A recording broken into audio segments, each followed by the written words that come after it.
भारतीय संस्कृति में राधा और कृष्ण का प्रेम कोई साधारण प्रेम कथा नहीं है। ये वो प्रेम है जहाँ देह नहीं मिलती, आत्माएं मिलती हैं। जहाँ वचन नहीं बंधते, चेतना बंध जाती है। बहुत से लोग पूछते हैं, क्या राधा और कृष्ण का विवाह हुआ था?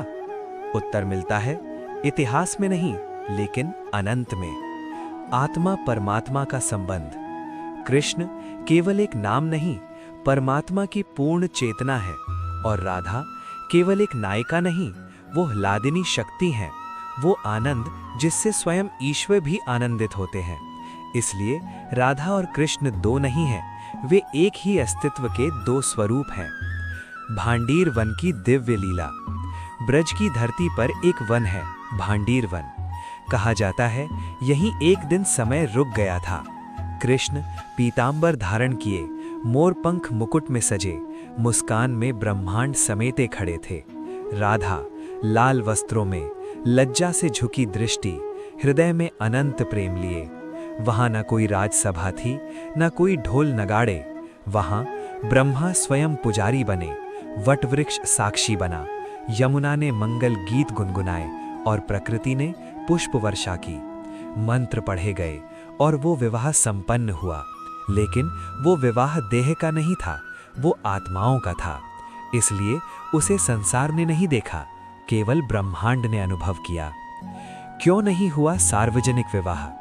कृष्ण का जीवन केवल प्रेम के लिए नहीं था, उन्हें धर्म स्थापित करना था, अधर्म का नाश करना था और मानवता को भक्ति का मार्ग दिखाना था।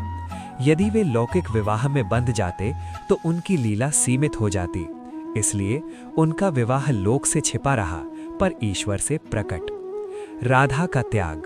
राधा ने कभी कृष्ण को बांधना नहीं चाहा, क्योंकि उनका प्रेम जानता था, प्रेम अधिकार नहीं होता, प्रेम समर्पण होता है।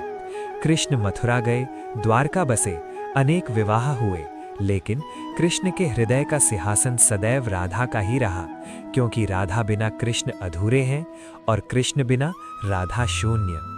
गोलोक का सनातन विवाह। कहा जाता है गोलोक में राधा और कृष्ण नित्य विवाहित हैं।